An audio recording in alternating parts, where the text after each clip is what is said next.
আসসালামু আলাইকুম। কেমন আছেন সবাই? চলেন আজকে এই বোতলটা আমরা রং করি। এই বোতলটা আমার খুব একটা ভালো লাগে না। আজকে তাই রং করার জন্য এখানে আমি ১ম এ সাদা রং নিয়ে নিয়েছি। নেওয়ার পরে আমি পুরোটাই এটাকে ব্রাশ করে নেব। রংটা দিয়ে নিব। রংটা দিলে আমি সাদা রংটা যদি ১ম এ ব্যবহার করি তাহলে পরবর্তীতে আমি যে রংটা ব্যবহার করব বা দিব সেই রংটা ফুটে উঠবে। এজন্যই সাদা রংটা ১ম এ আমি দিয়ে করে নিচ্ছি। ১ম এ আমি সাদা রংটা করে নিলাম পুরোটাই। তারপরে এই যে এখানে দেখুন আমি একটা ব্রাশ নিলাম, ছোট্ট ব্রাশগুলো। তার মাঝে আমি এই যে হালকা ইয়েলো কালার, লেমন ইয়েলো সেই কালারটা নিয়েছি। আমি এখন এটাকে রং করব। এখানে আমার আবার রং করতে, করতে আমার ২ রকম মনে হলো যে এখানে যেহেতু আমার খাঁজ কাটা রং আছে, তো সেক্ষেত্রে আমি একটু হাইলাইট করতে পারি।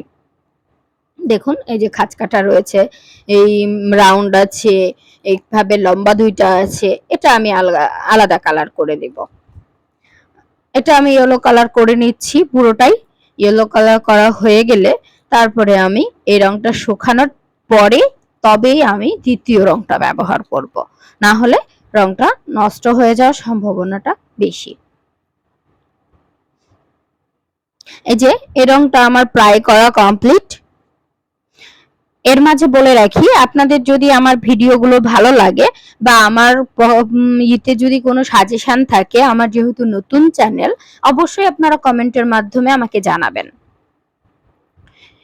আর সাথে আমার ভিডিওগুলো লাইক, সাবস্ক্রাইবার এবং শেয়ার করে রাখবেন। এই যে দেখুন আমি এখন রংগুলো কিভাবে করে নিচ্ছি। আমার যেহেতু সাদা রং ১ম এ করেছিলাম, এই রংটা করতে আমার খুব তাড়াতাড়ি হয়েছিল। এখানে আমি একটু পার্পল কালার টাইপের আমি নিয়েছি। নেয়ার পরে এটা পার্পল না, আসলে এটা হচ্ছে আপনার গাঢ় গোলাপি। সেই কালারটা নিয়ে আমি সেটাকে সাদার সাথে মিক্স করে একটু হালকা করে নিয়েছি। মানে এটাকে বেবি পিঙ্ক টাইপের করে নিয়েছি। বেবি পিঙ্কের থেকে একটু গাঢ়। এখন এটাকে আমি এই যে খাঁচে, খাঁচে মিলিয়ে দিব, খাঁচে রংগুলো দিয়ে দিব। তাহলে এটা একটু হাইলাইট হবে। এই হচ্ছে কথা। দেখতে আর একটু সুন্দর লাগবে। এটা আমরা পানি খেতে ব্যবহার করতে পারি এবং আমরা এটাকে ঘর সাজিয়ে রাখতেও ব্যবহার করতে পারি। এই বোরিং বোতলটা কত সুন্দর হয়ে উঠছে দেখুন, জাস্ট শুধু রং তুলির ছোঁয়ায়। আমরা এভাবেই কিন্তু রং তুলি করে রাখতে পারি। কি বলেন আপনারা? আপনাদের কেমন লাগছে অবশ্যই জানাবেন।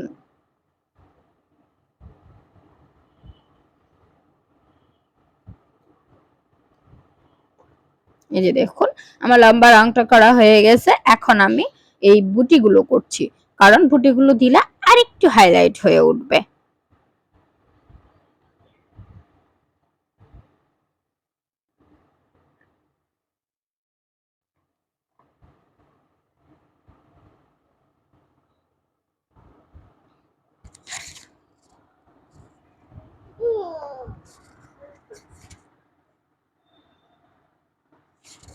আপনারা ভিডিওটি দেখতে থাকুন শেষ পর্যন্ত।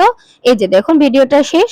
আমি এটা ওভেনের উপরেই সুন্দর করে সাজিয়ে রাখবো একটা ফুল রেখে তার পাশে। দেখুন আপনাদের কেমন লাগছে। আমি এই ভিডিওটা এখানেই শেষ করব। আপনারা আমার চ্যানেলের পাশে থাকবেন। আল্লাহ হাফেজ।